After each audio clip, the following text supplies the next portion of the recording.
ये लो पापा, ये सिक्योरिटी गार्ड की ड्रेस है। आज से आप मेरी कंपनी में सिक्योरिटी गार्ड की नौकरी करोगे। पहन लो इसको। अच्छा, तो अब तू इस उम्र में अपने बाप को ये वर्दी पहना अपनी कंपनी के सामने चौकीदार बनाकर खड़ा करना चाहता है? अरे तो क्या हो गया पापा, अगर आप थोड़ा बहुत काम कर भी लोगे तो। और वैसे भी इस उम्र में आप अगर हाथ पैर चलाओगे ना, शरीर एकदम तंदुरुस्त रहेगा।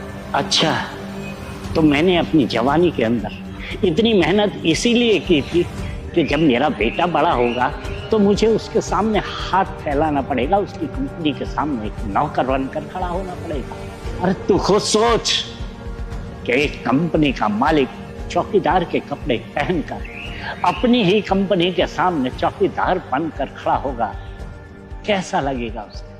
तुझे कैसा लगेगा? अरे क्या कैसा लगेगा पापा, कैसी बातें कर रहे हो आप? मॉडर्न जमाना आ चुका है। और वैसे भी अब इतने साल पहले आप वो कंपनी संभालते थे, अभी मैं संभालता हूँ। आपको कोई पहचानेगा भी नहीं अगर आप वहाँ पे चौकीदार बन के खड़े हो जाओगे। देखो, अगर आप वहाँ पे काम करोगे ना तो पैसा घर के घर में ही रहेगा और करना भी कुछ नहीं है, चेयर पे बैठे ही तो रहना है बस। वाह बेटा वाह, ईश्वर ने मुझे आज तक इसीलिए जिंदा रखा कि अपने ही बेटे, अपने ही बाप को एक सिक्योरिटी गार्ड का काम सौंपेंगे।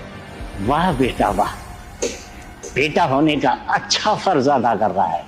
अरे पापा जी, आप ये क्या ड्रामे करके दिखा रहे हैं? सिक्योरिटी गार्ड का काम करने के लिए तो बोला है आपको, ऐसा क्या पहाड़ तोड़ने के लिए बोल दिया हमने जो आप इतना ओवर रिएक्ट कर रहे हो? छोटा सा काम है, कर लोगे तो कुछ हो जाएगा क्या? और वैसे भी आपको ये काम ना हमेशा के लिए नहीं करना, कुछ दिन के लिए करना है, क्योंकि अभी थोड़ी देर पहले ऑफिस से फोन आया था। शिट, ये वाला गार्ड भी काम छोड़ के चला गया। मैं तो परेशान हो गई हूँ। अगर जल्दी से जल्दी कंपनी में कोई ईमानदार गार्ड नहीं मिला ना तो राहुल कुछ ना कुछ नुकसान हो जाएगा कंपनी में। पता नहीं कैसे करेंगे, मुझे तो समझ में नहीं आ रहा। राहुल, तुम्हारे पापा भी तो हैं, कुछ काम धाम तो करते नहीं है तुम्हारे पापा? एक काम करते हैं, तुम्हारे पापा को बोलते हैं हमारी कंपनी में गार्ड का काम कर लेंगे, 2 पैसे भी बच जाएंगे, और अगर 2 पैसे देने भी पड़ गए तो घर में पैसे आएंगे। कुछ काम धाम करते नहीं है, मेरे अकॉर्डिंग तो उनको काम कर ही लेना चाहिए। हाथ पैर चलाएंगे तो ठीक भी रहेंगे। हाँ यार, क्या तो तुम सही रही हो। चलो ना, चल के बात कर लेते हैं। अरे बात क्या करनी, ये देखो गार्ड की ड्रेस पड़ी हुई है मेरे पास। मैंने सोचा था नया वाला गार्ड आ जा करके ज्वाइन कर लेगा, तो उसके लिए मैं ड्रेस लेके आई थी। हाथों हाथ दे देते तुम्हारे पापा को। सही कह रही हो तुम, चलो अभी पहना कर ले चलते इनको। तो इसीलिए हमें कंपनी के लिए सिक्योरिटी गार्ड चाहिए और कोई भरोसेमंद आदमी ही चाहिए, क्योंकि आपको तो पता ही है कितना लेन देन होता है ऑफिस में। और अगर कोई भरोसे वाला आदमी होगा ना तो तब जाकर के हम अपनी चैन की नींद